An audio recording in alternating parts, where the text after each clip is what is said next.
The air at the Miller Farm auction hung thick and heavy, a mix of late October dust, cheap cigar smoke, and the faint, sad smell of rust and decay. It was the smell of a life's work being sold off, piece by piece, to the highest bidder. I stood near the back, my hands shoved deep in the pockets of my worn canvas jacket, watching the auctioneer's rhythmic chant wash over the crowd of farmers. They were picking over the bones of Old Man Miller's operation like crows on a winter kill. It was 1968. I was 24 years old, and my own father had been in the ground for less than a year. He'd left me the 160 acres, the old farmhouse that sagged like a tired man's shoulders, and a collection of machinery that was already old when he'd bought it. A Farmall M with a leaky rear main seal, a John Deere B that took 20 minutes of coaxing to start on a cold morning, and a two-bottom plough. Most importantly, he'd left me with no debt. Debt is a chain, Dale, he'd told me 100 times, his voice raspy from a lifetime of unfiltered cigarettes and tractor exhaust. They forge it link by link in a bank, and you spend your life dragging it through the mud. That's why I was here, not for the newer tractors or the 6-row planter that was drawing all the attention. I was waiting for lot 147, tucked away behind the barn, half swallowed by weeds, was the real reason I'd come. It was an Alice Chalmers HD6 bulldozer. A 10-ton beast from the mid-50s, its Persian orange paint faded to a chalky salmon color, its massive blade pitted with 1,000 scars. The straight pipe exhaust stack was rusted through at the manifold, and the seat was nothing but a pan of cracked vinyl over rusty springs. To everyone else, it was a scrap heap. To me, it was an opportunity. "Look what the cat dragged in," a voice sneered from behind me. I didn't have to turn around. I knew that slick, confident tone. Richard Peterson. His father owned the biggest spread in the county, and Rich was his heir apparent, a walking advertisement for modern farming. He already drove a brand new John Deere 4020 with a heated cab and a radio. Bought on credit, of course. I turned slowly. Rich. He grinned, a flash of perfect teeth. He was flanked by a couple of his buddies, all of them smelling of fresh aftershave that couldn't quite cover the scent of entitlement. "Don't tell me you're looking at that old anchor, Dale. Miller should be paying someone to haul that thing away." "Maybe," I said, turning my attention back to the Dozer. I could see the potential under the grime.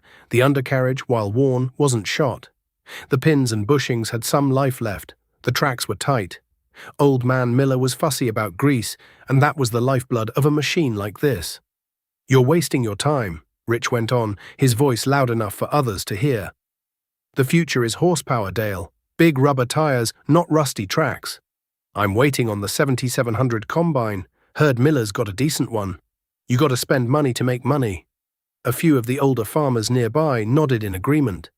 The gospel of the Farm Credit Administration was spreading fast. Leverage was the new watchword. Bigger was better. Debt was just a tool, they said, like a wrench or a welder.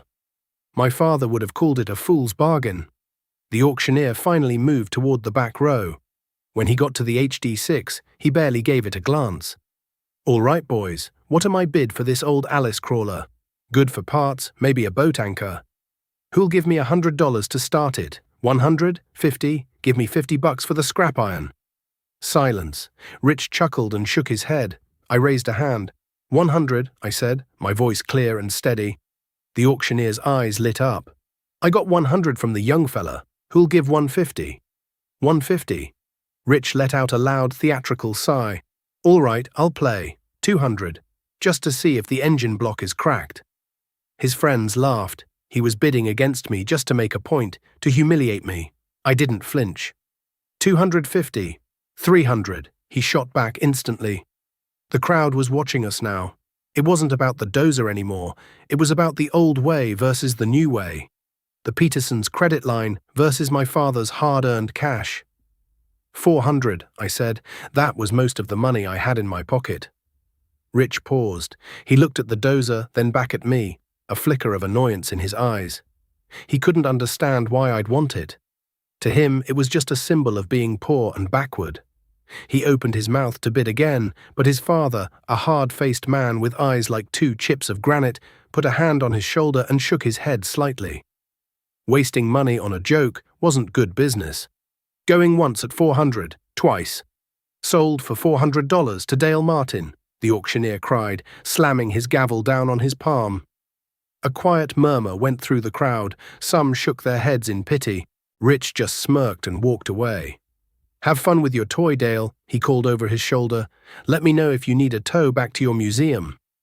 I ignored him. I walked up to the old machine and placed a hand on the cold steel of the blade. It was mine, $400 for 10 tons of American iron. It didn't run, the pony motor was likely seized, and half the hydraulic lines were cracked and weeping. But it was paid for. It was the first link in a different kind of chain, one I would forge myself with sweat and grease, not banknotes and interest payments. Getting it home was the first challenge. I paid a local hauler with a big diamond T-truck and a lowboy trailer $50, nearly my last dollar, to move it the 5 miles to my farm. It groaned and protested as he winched it onto the trailer, the old tracks leaving deep scars in Miller's dirt. When he finally backed it into my yard and set it down next to the barn, it looked even bigger and more hopeless than it had at the auction. It sank a few inches into the soft ground, looking like it planned to stay there forever. That first night, I just stood there looking at it as the sun went down, casting long shadows that made it look like some prehistoric beast. The sheer scale of the task ahead was daunting. Every bolt was rusted solid. Every lever was frozen in place. The engine hadn't been turned over in at least 5 years. The smell of old, stagnant diesel hung in the air. This was more than just a repair job. It was a resurrection. Before we get into the grease and the grime of bringing this old beast back to life, I gotta ask you all something. Have you ever bought something old, something everyone else called junk, because you saw the soul in it? Maybe it was an old truck, a piece of furniture, or a tool your grandpa used to own. Let me know in the comments what piece of old iron you saved from the scrapyard. I'd sure like to hear about it. That winter of '68 was a cold one. The wind howled across the flat, frozen fields of Iowa, rattling the windows of the old farmhouse and piling snowdrifts against the barn doors. While other farmers were down in Florida or just sitting by the fire, my barn was my sanctuary. I'd fire up the old wood stove in the corner until it glowed cherry red, the heat barely taking the edge off the biting cold. Every night after chores and all day on the weekends, I was out there with the HD6. The first step was the pony motor. It was a small 2-cylinder gasoline engine designed to start the massive 4-cylinder diesel.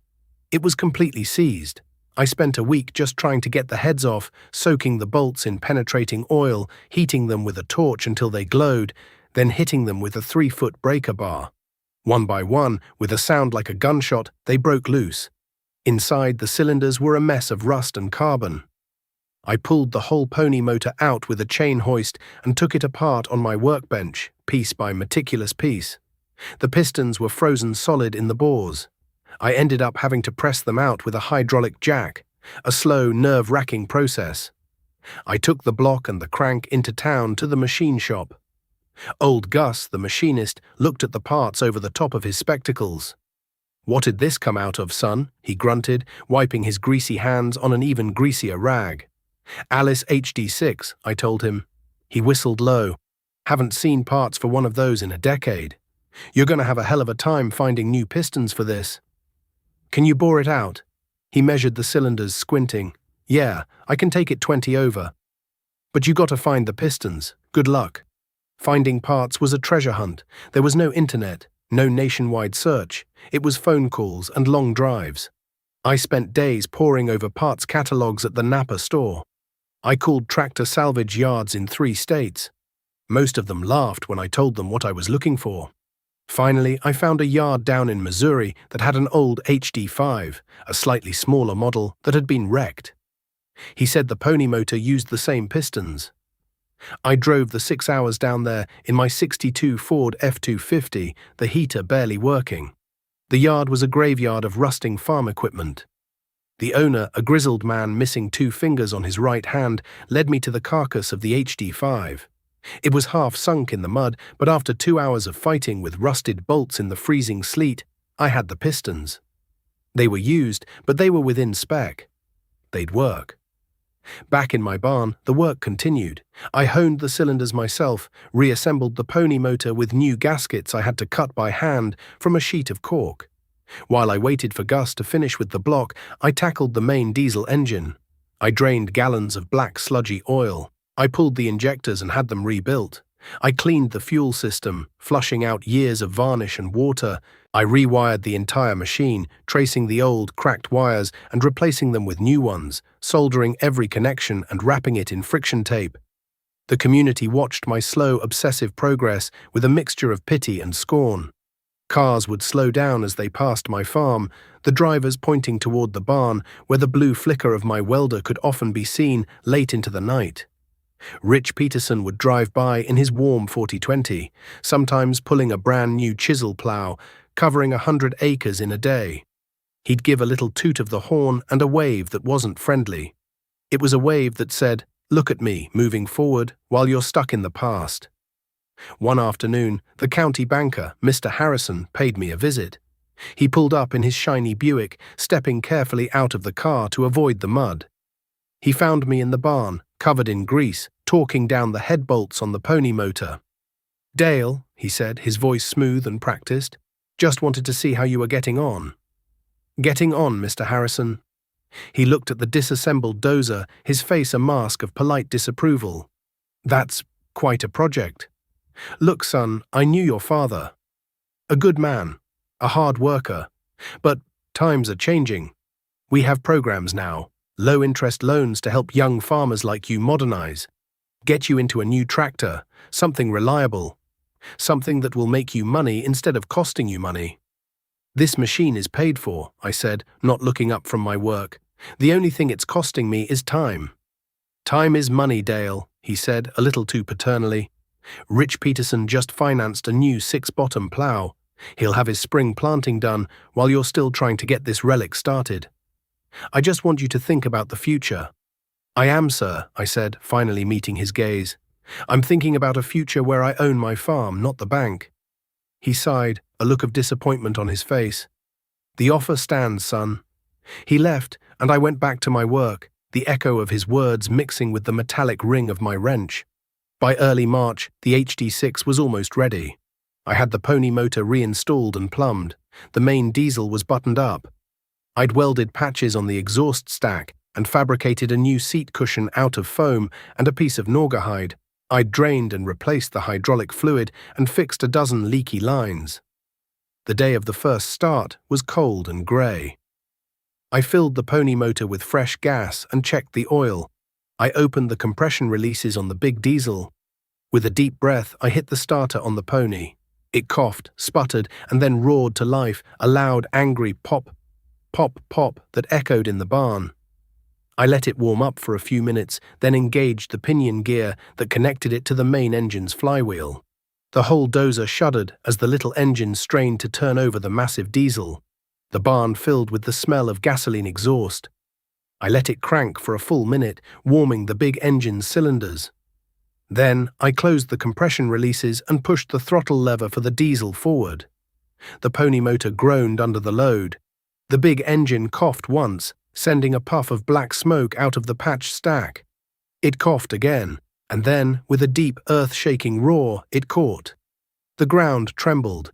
The angry pop of the pony motor was replaced by the deep, rhythmic, thunderous boom of the 4-cylinder Detroit diesel. It wasn't the smooth hum of Rich Peterson's John Deere. It was a raw, mechanical symphony of power. I climbed up into the new seat, the steel beneath me vibrating with life. I pulled back on the clutch lever, pushed the shifter into first gear, and eased the clutch forward. With a groan and a clank of tracks, the 10-ton machine lurched forward and rolled out of the barn into the pale March sunlight for the first time in years. It was alive. The early 1970s arrived like a fever dream. Suddenly, the world was hungry for American grain. The Russians bought millions of bushels, and commodity prices shot through the roof. Corn that had been $1 a bushel was suddenly fetching $2, then $3. Soybeans were on a rocket to the moon. A wave of intoxicating optimism washed over the heartland. The talk at the co-op and the diner changed. It wasn't about surviving anymore. It was about getting rich. The mantra, preached by bankers and university experts alike, was get big or get out. Rich Peterson became the local poster boy for the boom. He was the first in the county to trade up to a John Deere 4630, a real monster of a tractor with dual rear wheels and an air-conditioned cab. He bought the 200 acres bordering his father's land, leveraging every penny of equity he had. The bank loved him. He was a go-getter, a visionary. He bought a brand-new John Deere 7700 turbo combine, a machine so big it looked like a battleship sailing through the golden fields of wheat. He traded his pickup for a new Lincoln Continental and started taking his wife on winter vacations to Hawaii. He was living the new American farm dream. Meanwhile, I kept my head down. The high prices were good for me too. The first year after I got the Dozer running, I used it to transform my farm. I cleared out the old, overgrown fence rows that had been stealing precious acres for 50 years. I pushed out the stubborn Osage orange trees and dug out their tangled roots. Then I moved to the 20-acre patch at the back of my property that my father had always called the swamp. It was low-lying, always wet, and choked with willows and cattails. Useless. But with the HD6, it wasn't useless. Day after day, I was out there, the old Alice roaring, tracks churning through the mud. I dug a deep drainage ditch, shaping the land, peeling back the wet, black soil. It was slow, brutal work. The Dozer would get stuck, and I'd have to use logs and chains to winch it out. I broke a track pin and had to spend 2 days hammering it out and replacing it. But by the end of that summer, I had 20 new acres of the richest, blackest soil on my farm, ready for the plough. I had created wealth not with a pen at a bank, but with 10 tons of old iron and my own 2 hands. The profits from those good years were tempting. It would have been easy to go to Mr. Harrison at the bank, use my now larger farm as collateral, and buy my own fleet of shiny new green machines. I saw the ads in the farm magazines, the promises of more power, more comfort, more speed. But my father's words about the chain of debt always echoed in my ears. Instead of buying new, I bought smart. I used the cash from 2 good harvests to replace my old Gleaner A combine with a used Gleaner F. It was still old by Rich's standards, but to me, its 6-row cornhead was a massive upgrade. I paid cash. I found a well-maintained International 1066 at an auction. It didn't have a cab, but its 125-horsepower diesel engine was strong and reliable. I paid cash. Every purchase I made, I owned it outright the moment it rolled into my yard. My neighbors thought I was crazy or just plain cheap. "Dale, you're leaving money on the table," one of them told me at the feed store. "You could be farming 500 acres with that kind of income. You got to use leverage." The scorn I'd felt before was now mixed with a kind of pity. They saw my cautious approach as a lack of ambition, a failure of imagination. I was the guy still driving a 15-year-old pickup while they were all buying new ones every 3 years. I was the guy in the dusty open-station tractor eating dirt all day while they sat in their quiet air-conditioned cabs listening to the radio. Rich Peterson in particular never missed a chance to point out the difference. He'd see me working on my equipment and shout from the road, "Still playing with your antiques, Dale?" My biggest cash purchase came in 1974. There was a 40-acre parcel next to my farm that came up for sale. It was an awkward piece of land, cut in half by a deep winding creek with wooded sloping banks. It was too rough for the big modern equipment, so the big-money farmers like Rich weren't interested. They wanted the flat, square, easy quarter sections. I went to the auction and bought it for a song. Paid cash. The next winter, the HD6 went to work again. I spent months down in that creek bed, the Dozer growling and snorting. I cleared the brush and trees from the banks. I straightened the creek's channel, shoring up the sides with rock I dug out of my own fields. I built a wide, sturdy land bridge, a crossing made of earth and concrete culverts strong enough to drive my combine over. By the time I was done, I had connected the 2 halves of the parcel and turned an overlooked piece of rough ground into productive, accessible farmland. One evening in the fall of '75, I was finishing up dissing that new piece of ground with the 1066.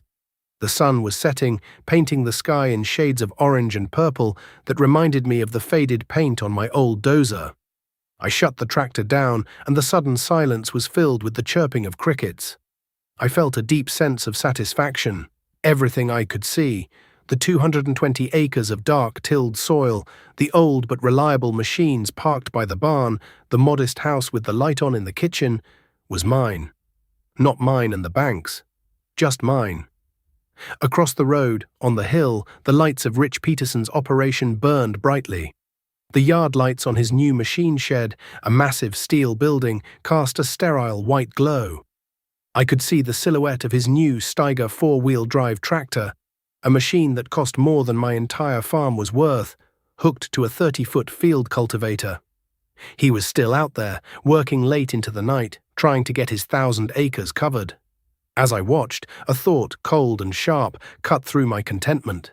I'd been in town at the bank earlier that week to deposit a check, and I'd overheard Mr. Harrison talking to another loan officer. He hadn't seen me. The words I caught were prime rate, variable interest, and Volcker. I didn't know who Volcker was, but I knew what the other words meant. The easy money, the low-interest loans that had fueled this boom, weren't going to last forever. The party had to end sometime. Looking at the distant lights of Rich's empire, an empire built on a mountain of paper, I felt a shiver of unease. He was farming more land, making more money, and living a bigger life than I was. By every measure the world used, he was the winner and I was the fool, stubbornly clinging to the past. But as I stood there in the quiet twilight, on land that was truly my own, I couldn't shake the feeling that a storm was coming, and I wondered who would still be standing when the rain stopped and the floodwaters receded. The first sign of trouble wasn't a thunderclap, it was a whisper on the radio. January 1980. I was in the barn, grinding a new edge on a plowshare when the news came over the little transistor radio I kept on the workbench. President Carter was embargoing grain sales to the Soviet Union because of their invasion of Afghanistan. It was meant to be a grand political statement, a shot across the bow of the Cold War. But for us, out here in the cornfields, it was a shot straight to the heart. The bottom fell out of the market overnight. Corn prices, which had been the foundation of all that easy credit and soaring optimism, collapsed. The mood at the co-op turned sour. The confident talk of expansion and new equipment was replaced by worried murmurs about cash flow and operating loans. I saw Rich Peterson there one morning. The usual smirk was gone, replaced by a tight, worried line around his mouth. He was arguing with the manager about extending his credit for spring fertilizer. It was the first time I'd ever seen him look rattled. His empire, so vast and shiny on the surface, was leveraged to the hilt. He was counting on $3 corn to make the payments on his Steiger tractor and his 1,000 acres of rented ground. With prices circling the drain, his balance sheet was bleeding red ink. My own situation was different. The low prices hurt, no question. But my costs were a fraction of his. My land was paid for, my machinery was paid for. My biggest expenses were fuel, seed, and fertilizer, and I had enough cash from the good years tucked away in a savings account to cover them. I wasn't getting rich, but I wasn't sinking. I just tightened my belt, put off buying a new set of tires for the truck, and kept working. The real difference became stark that fall, during harvest. The weather was turning mean, with a forecast of a long, wet spell coming in. Every hour in the field counted. I was out in my old Gleaner F, chugging along steadily through a field of soybeans. The machine was simple, all belts, chains, and gears. I knew every sound it made. When a bearing on the main drive belt started to squeal, I could hear it instantly over the roar of the engine. I shut it down, climbed in with my grease gun and a big wrench, and had it replaced with a spare from my toolbox in under an hour. By the time the sun set, the field was finished. That same afternoon, I saw Rich's massive John Deere 7700 Turbo sitting silent in the middle of his biggest field, its huge grain head tilted toward the ground like a fallen warrior. A green and yellow service truck from the dealership was parked beside it. I learned later what had happened. A small black box of electronics, a monitor that controlled the hydraulic pressure to the variable speed reel, had failed. It was a $50 part, but you couldn't just bypass it. Without it, the whole $200,000 machine was dead in the water. The dealer didn't have one in stock. They had to order it from the regional warehouse in Des Moines. It would take 2 days. The next morning, the sky opened up. A cold, miserable rain settled in and lasted for a week. I sat in my warm kitchen, drinking coffee and watching the rain turn my harvested fields into mud. My beans were safe in the bin. Across the road, Rich's crop was getting soaked, the quality degrading with every passing hour. When he finally got the part and the fields dried out enough to carry the combine, he'd lost 10 bushels to the acre in shatter loss and was getting docked at the elevator for moisture damage. The price of progress, I thought, was a terrible vulnerability. His brand new machine was smarter, faster, and more comfortable than mine in every way, but when it broke, he was utterly helpless, waiting on a computer chip and a delivery truck while his livelihood rotted in the field. The cracks in his foundation were beginning to show, and the storm was just getting started. The storm broke in 1981. The man's name was Paul Volcker, the chairman of the Federal Reserve. To most of the country, he was just some bureaucrat in Washington. To us in the heartland, he became the devil himself. To fight inflation, he jacked up interest rates. The prime rate, the number that had fueled the boom of the 70s, went from single digits to an unimaginable 21%. That number landed on the farming community like a nuclear bomb. The variable rate loans that every ambitious farmer had signed so eagerly in the good times suddenly became ticking time bombs. The friendly banker, Mr. Harrison, was no longer a partner in prosperity. He was an executioner. I saw him one day in town. He looked older, his face etched with grim lines. He avoided my eyes. The bank was in just as much trouble as the farmers it had lent to. They had to call the loans. They had no choice. The first auction signs started popping up on the county roads like bitter weeds. Families who had farmed the same ground for 100 years were being sold out. The local paper was thick with foreclosure notices. It was a plague. The big John Deeres and Steigers, the symbols of 70s wealth, were being loaded onto trucks, repossessed. The optimism of the last decade curdled into a thick, pervasive despair. Rich Peterson's fall was the hardest and the most public. His operation was the biggest, his debts the deepest. The 21% interest on his multi-million-dollar debt load was a figure so large it was impossible to comprehend, let alone pay with $2 corn. First, the bank took the Steiger, then the 7700 combine. They started peeling away the rented land, then the parcels he'd bought on contract. He was trying to sell land to cover the interest, but land values had crashed even harder than crop prices. Ground that had been worth $2,000 an acre in 1979 was now lucky to fetch $600. He was trapped in a death spiral of debt. The final notice came in the spring of '82. The Peterson family farm, auction, all equipment, livestock, and 200 acres to be sold by order of the Farm Credit Administration. It was a public crucifixion. I drove past his place the day before the sale. Rich was out in the yard, alone, sorting through a pile of hand tools, his shoulders slumped. The confident, arrogant man I had known was gone. In his place was a hollowed-out shell, his face pale and drawn. He looked up as my old truck rattled past, and for a moment our eyes met. There was no animosity in his gaze. There was nothing left for that. There was only a profound, bottomless emptiness. In that moment, he wasn't my rival anymore. He was just another casualty, another good farmer who had believed the promises and was now paying the price. My own farm felt like an island in a sea of ruin. Because I had no debt, the interest rates meant nothing to me. The low prices still stung, but I could weather it. I sold off a few calves to make my property tax payment. I ate out of my wife's garden and the deep freezer in the basement. I kept my old machines running with salvaged parts and welding wire. The HD6, which had sat mostly idle for a few years, became a source of income.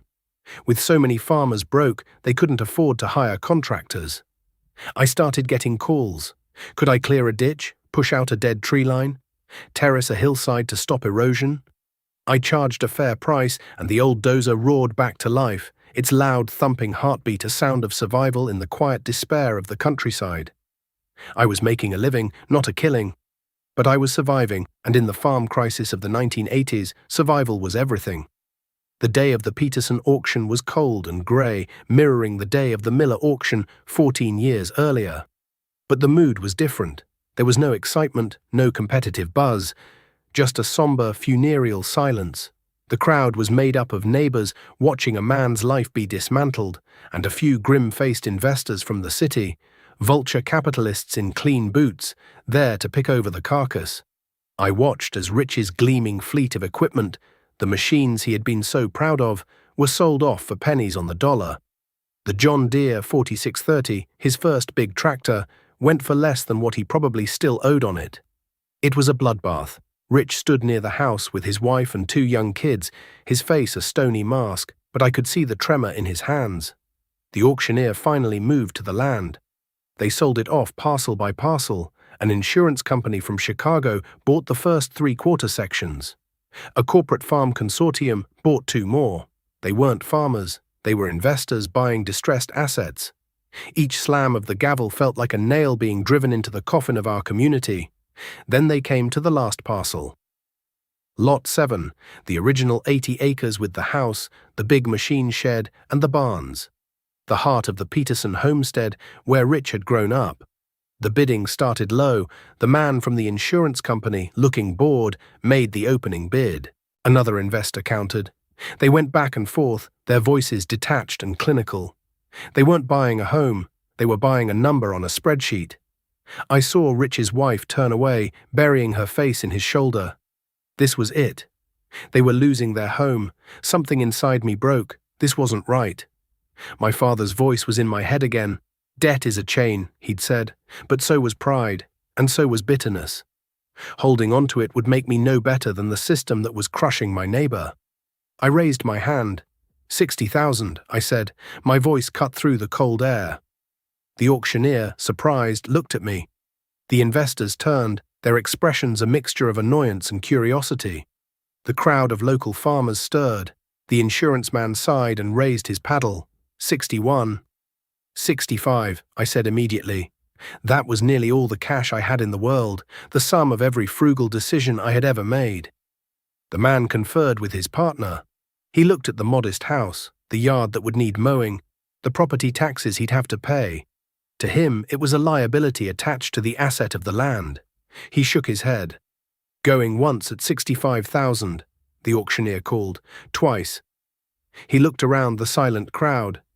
Sold for $65,000 to Dale Martin. A quiet gasp went through the farmers. I didn't look at them. I looked at Rich. He was staring at me, his face a storm of confusion, disbelief, and a flicker of something I couldn't name.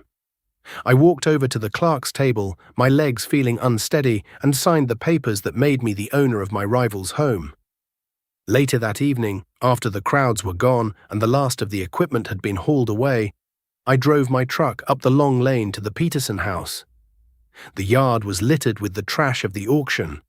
Rich was sitting on the front steps, a lone figure in the twilight. He didn't get up as I approached. "Come to gloat, Dale?" he asked, his voice rough. "Come to see what it looks like when the high flyer finally hits the ground?" "No," I said, stopping a few feet away. "I didn't." He looked out over the empty fields, his fields, now owned by a corporation in a skyscraper 1,000 miles away. "Why'd you do it? Why the house?" "Because a man's home shouldn't be on a balance sheet," I said, "and kids shouldn't have to watch strangers carry their beds out the door." I pulled a piece of paper from my pocket. It was a simple lease agreement I'd written out myself. "I want to rent you the house, the barns, and 10 acres around it," I told him, "for $1 a year. You can stay as long as you want. Raise your kids here. Get back on your feet." He stared at the paper, then up at me. His eyes were shining with tears he refused to let fall. He tried to speak, but the words wouldn't come. He just shook his head, a gesture of profound, shattered gratitude. "There's work too if you want it," I went on. "I could use a good hand, especially one who knows how to run a combine." He finally found his voice, a choked whisper. "After everything I said to you, calling you a museum keeper. Why?" I looked back toward my own farm, the lights of my modest house glowing warmly in the distance. I thought of the old Dozer sitting by my barn, the machine everyone had called junk. Because my father taught me that you measure a man's wealth not by the size of his bank account, but by how little he owes to anyone. I don't owe the bank a dime, Rich. I figure that leaves me with something to spare for a neighbor. The years that followed were lean, but they were good. The farm crisis slowly receded, leaving a changed landscape. The corporate farms got bigger, but a core of us independent family farmers remained, tougher and wiser than before. Rich worked for me for 5 years. We became friends. He was a good mechanic and a better farmer than I was in many ways. He eventually saved enough to buy a small herd of dairy cows and started his own operation again, this time on a scale he could manage, with old, used equipment he paid for with cash. My own farm grew, slowly and deliberately. When a neighboring piece of land came up for sale, I'd buy it, but only when I had the money in the bank.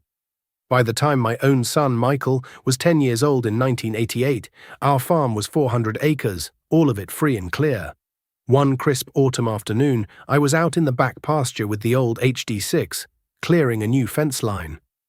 Michael was with me, sitting on the toolbox next to the seat, his eyes wide with the thrill of the roaring engine and the trembling power of the machine. I throttled the big diesel down to a rumbling idle and pointed to the massive blade in front of us. "You see this, son?" I shouted over the engine's din. "This is where it all started. Everyone told me this old iron was worthless junk. They said the future was in shiny new tractors and big bank loans. I killed the engine, and the sudden silence of the prairie rushed in around us, broken only by the call of a meadowlark. They were wrong," I said, my voice quiet now. "The future isn't in what you can borrow. It's in what you can build. What you can fix with your own 2 hands. This dozer, this land, we don't owe anybody for it. It's ours. That's a different kind of wealth, Michael. It's a freedom they can't sell you at a dealership or foreclose on at the bank." He looked at the pitted, scarred steel of the blade, then at the expanse of dark, rich soil stretching out before us. Our land. He placed his small hand on the big, grease-stained gearshift lever next to mine. He didn't fully understand all the words, not yet. But he understood the feeling behind them. He could feel it in the solid steel beneath him and see it in the peaceful certainty in his father's eyes. He was learning the lesson, not of horsepower, but of heart. A lesson forged in rust and sweat, a legacy built to last, one hard-won, debt-free acre at a time.